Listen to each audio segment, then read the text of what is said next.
तुमने लाखों दिए बुझाए हैं।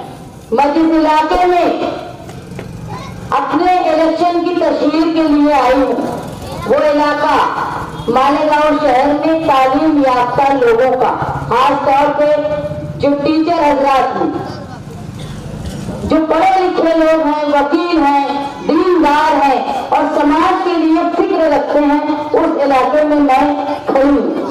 लेकिन इसी इलाके में मेरा घर भी कुछ ही दूर पर है। मैं और रिजवान सर आप लोगों के इंतहाई करीब रहते हैं, लेकिन मैं जानती हूँ कि इस इलाके में नशे के कारोबार और जुर्म किस तादाद में फैला हुआ है। अगर कोई ये समझता है कि मैं पक्के इलाके में, पक्के घर में रहता हूँ और मेरा घर महफूज है, तो ये समझ लो तुम बेवकूफ हो, तुमको अक्ल नहीं है। अगर तुम ये समझते हो कि मेरा खानदान महफूज है, तो ऐसा नहीं है। मालेगांव शहर में जिस तरह नशे का जाल फैला हुआ है और उस नशे के जाल को फैलाने वाले या इस नशे का कारोबार करने वाले लोग कौन है, ये आप लोग जानते हैं। मालेगांव शहर में 2019 में जो इलेक्शन हुआ और मुफ्ती इस्माइल साहब चुनकर आए, यकीन मानिए उस इलेक्शन के बाद से मालेगांव शहर में गुंडागर्दी और नशे का कारोबार तेजी से फैल गए और उसको मुफ्ती इस्माइल साहब रोकने में नाकाम रहे।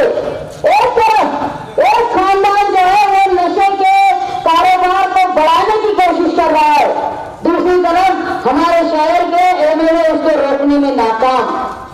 अगर आप मैं देख रही हूँ मेरे आस पास बच्चियां खड़ी हैं, वो बहुत मुस्कुराती हुई बेफिक्र खड़ी हुई है, लेकिन अगर नशे का जाल इसी तरह इस इलाके में फैलता रहा तो तुम समझ लो हमारे घर की औरतें, हमारे घर की मासूम बच्चियां घर से निकलेंगी स्कूल जाने के लिए, मदरसा जाने के लिए या किसी काम के लिए, तो वो इज्जत से, हिफाजत से वापस आएगी क्या? ये सबसे बड़ा सवाल आपके पास है। मैं भी 2 बेटियों की माँ हूँ। मैं समझती हूँ इस इलाके में रहकर कि अगर मेरी बच्चियां घर के बाहर निकलती है, मुझे नजर नहीं आती और मैं घबराती हूँ कि घर से कहीं दूर निकल गई है, तो मुझे डर लगा होता है कि कोई हादसा ना हो जाए। ये खौफ क्यों है? जिस जगह पर मैं खड़ी हूँ, हिंदुस्तान की अजीम शख्सियत ख्वाजा गरीब नवाज, उनके नाम से एक तामीर हुई है। आप लोग जानते हो कि उस तामीर की बात भी, इतने मुकद्दस नाम के बाद भी क्या कारोबार यहाँ हो रहा है। करीब ही मासी में बहुत कुछ दिन पहले यहाँ एक मर्डर भी हुआ था, उसकी वजह भी नशे का कारोबार था। तुम याद रखो, अगर कोई ऐसे आदमी का साथ देता होगा जो नशे का कारोबार करता है और हम मानते होंगे कि हम तो ये सब में शामिल नहीं है, वो करता होगा या वो करवाता होगा, तो उससे हमारा क्या? तो ये आज तुम बोल ले रहे हो, लेकिन अगर अल्लाह न करे तुम्हारे गरीब, तुम्हारे घर की बेटी कोई ऐसे भेड़िए की शिकार हो जाए जो अपना दिमाग, अपना दिल सब खो दिया हो नशे में, तो याद रखो अल्लाह तुमसे सवाल करेगा कि तुमने ऐसे आदमी की मदद की थी जो इस कारोबार को करता था और तुम जानते थे, फिर भी तुम इलेक्शन में उसका काम कर रहे थे। याद रखो वोट एक अमानत है, वो अमानत ऐसे इंसान को देना चाहिए जो तुम्हारा तहफ्फुज़ करता हो। 5 साल मालेगांव शहर के एमएलए जो थे, उन्होंने किसी का कोई तहफ्फुज़ नहीं किया, बल्कि शहर में गुंडागर्दी बढ़ती गई। मैं आप लोगों से ये दरबार करने आई हूँ कि इस इलाके में मैं भी रहती हूँ, यहाँ मेरी बेटियां भी घूमती हैं। तुम याद रखो कि हमारी आने वाली नस्लों की, खास तौर पे बच्चियों की इज्जत की जिम्मेदारी हम पर ये इलेक्शन में है। अगर हम कहीं चूक जाए तो ऐसा ना हो कि हादसा हमारे घर में हो जाए। मैं आप लोगों को ये बात समझाने आई हूँ कि मालेगांव शहर में लोग ऐसी साजिश कर रहे हैं, सियासी लोग, जिससे मालेगांव शहर डेवलपमेंट और तालीम से दूर रहे। मुसलसल तुम गौर करो, आसपास की स्कूलों में जो प्राइमरी स्कूल चलती थी बहुत शान से, आज धीरे धीरे उसको खंडर बनाया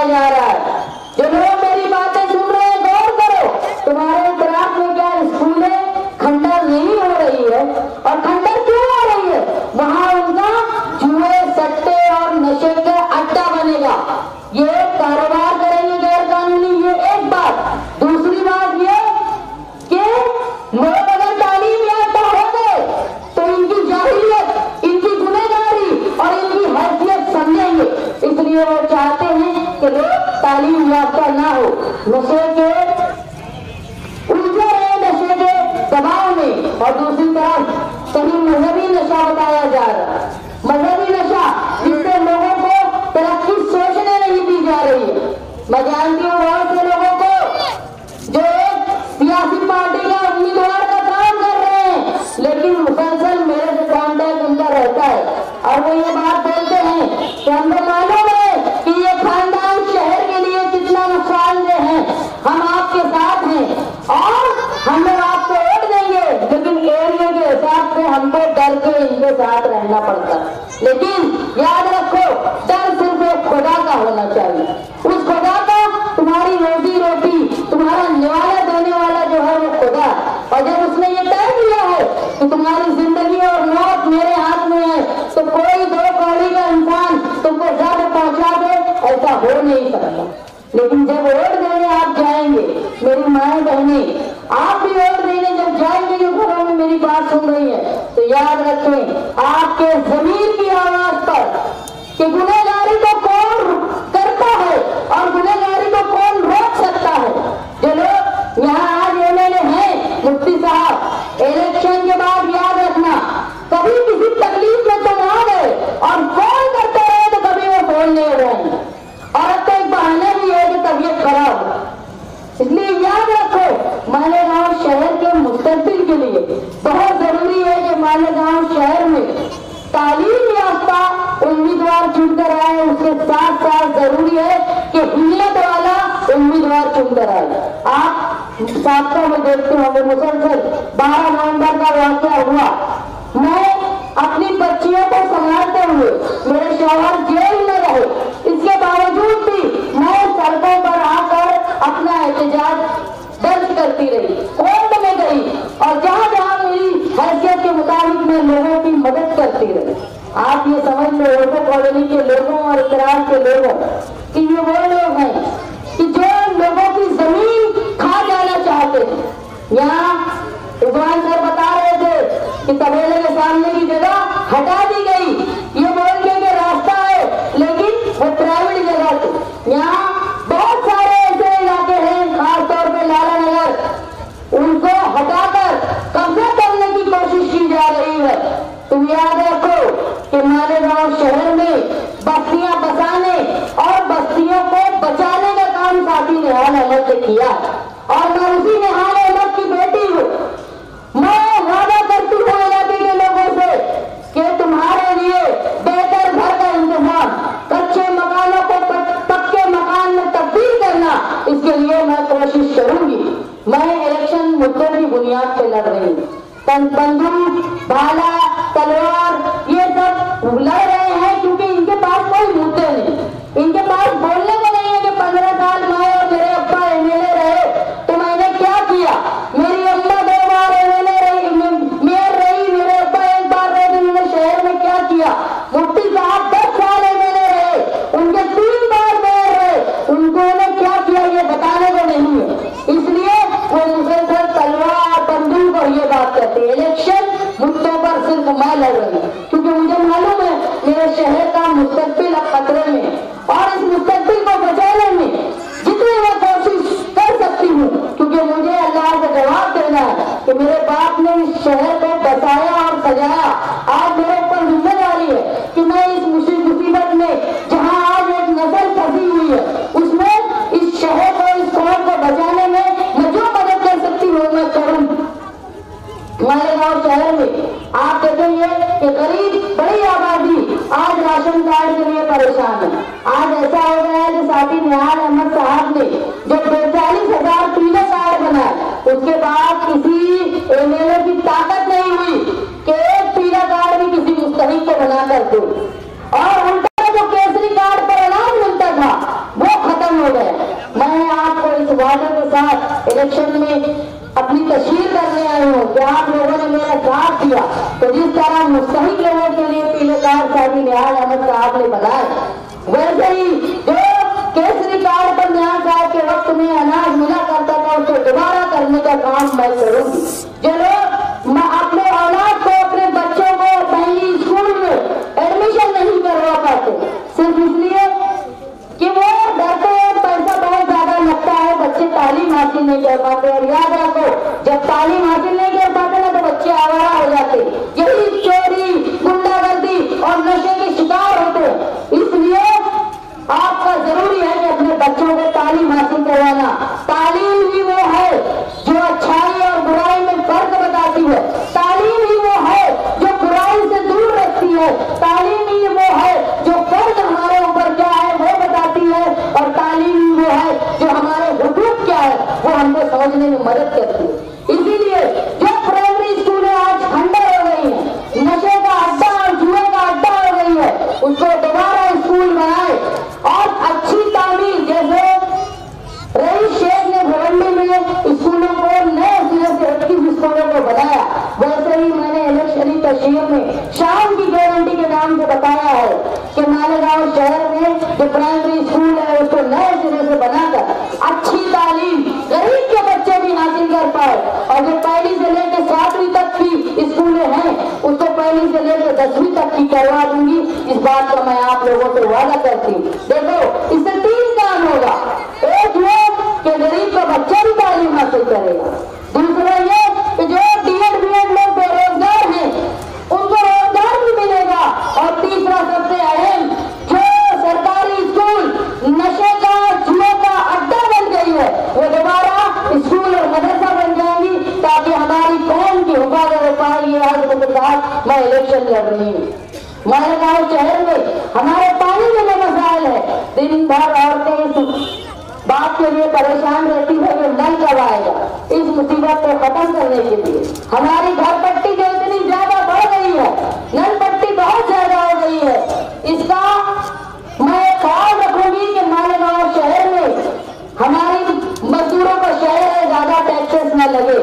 सबसे बड़ी मुसीबत जो आज है ना वो है पावर बिल, जहां बिना वजह लोगों के मीटर बदल दिए गए हैं, पावर बिल, और इतने ज्यादा पावर बिल आ रहे हैं कि औरतों के घर का जो बजट है वो दरहम बरहम हो गया है। तो मैं आपसे ये वादा करने आई हूँ कि आप लोगों ने मेरा साथ दिया तो ये पावर कंपनी जो अपनी मस्ती कर रही है और ऐसे मीटर लगा के लोगों को घरों में जा रही है, जहाँ वो तेज चलते हैं हमारे बिल ज्यादा आते हैं, तो वापस हमारे पुराने मीटर लगा के हमारे जो बजट दरहम बरहम ना हो उसके लिए मैं कोशिश करूंगी। मेरी माएँ बहनें जो घरों में मेरी बातें सुन रही हैं उनके लिए मैं बात कहना चाहती हूँ कि आज महंगाई का वक्त है, लोग अकेले मर्द अगर घर की कफालत करने में काफिर है, क्योंकि महंगाई बहुत ज्यादा हो गई है तो औरतें सोचती हैं हम घर में बैठ के कोई कारोबार करें, लेकिन जो भी काम करती है, चाहे वो नक चिपकाने का काम करती हो,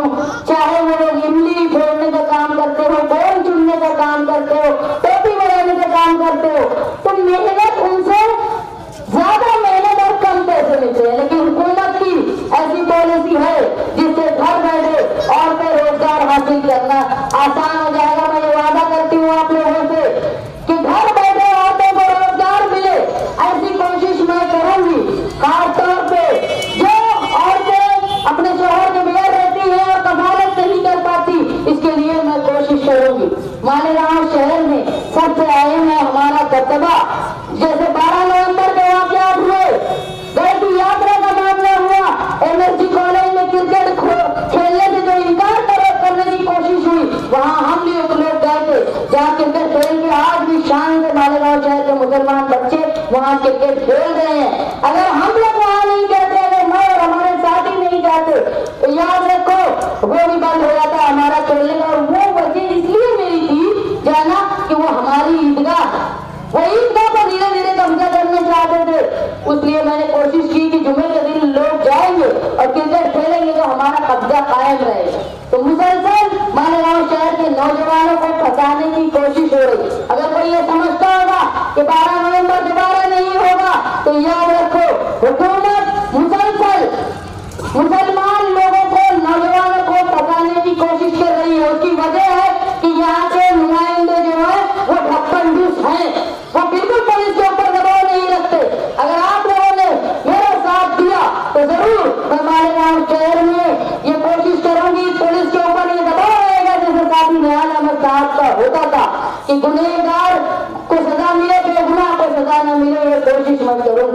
आप लोगों से मैं दरख्वास्त करती हूँ कि मैं इलेक्शन में खड़ी हूँ, मुसलसल मेरे ऊपर दबाव आता है, मुसलसल मैं रोड कल ही हमारा जलसा था, वहां नशेड़ी लोगों को भेज के एक उम्मीदवार जो आपके इलाके के करीब उनके रिश्तेदार रहते हैं, वो उम्मीदवार ने मेरे जलसे में खलल करने की कोशिश की और हम लोग पुलिस स्टेशन गए, उनके खिलाफ कंप्लेन किए और उनको जेल में डाल दिए। ये ताकत की दबदबा सिर्फ निहारी लोगों में है।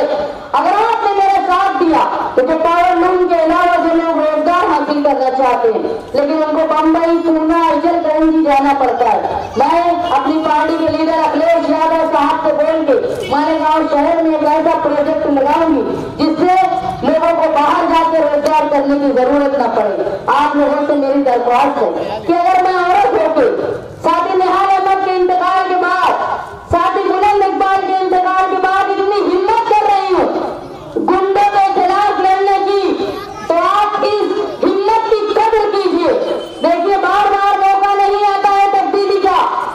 मैं हिम्मत कर रही हूँ आप लोगों के भरोसे पे कि आप लोग अपने बच्चों की मुस्तकबिल के लिए कि हमारे आगे की नस्लें, हमारे बेटे नशे का शिकार ना हो, हमारी बेटियां जो इज्जत से जा रही हैं घर के बाहर वो बाइज्जत वापस आए, इसके लिए मेरा साथ दे। मेरा निशान साइकिल है, 6 नंबर बटन।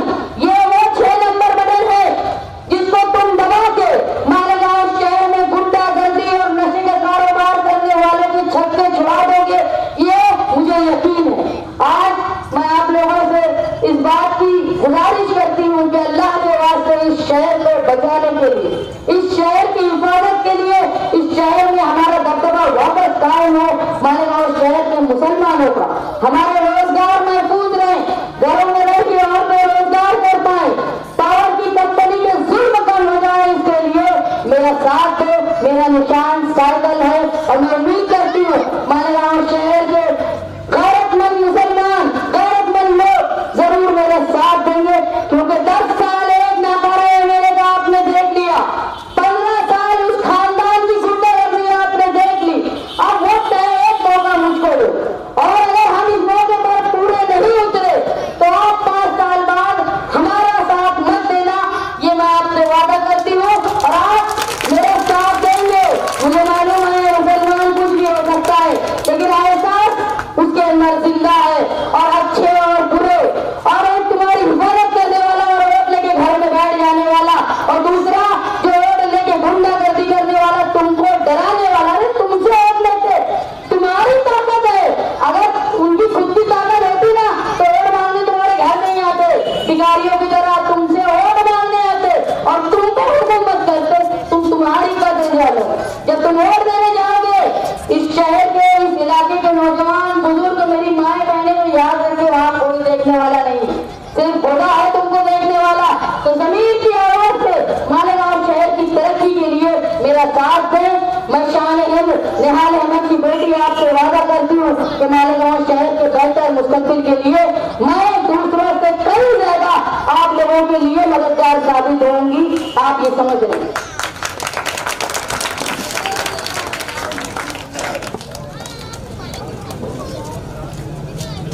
कल 6 बजे से 10 बजे तक कयाबान निशात में समाजवादी पार्टी का आखिरी इलेक्शनी तशहीर का जलसा है।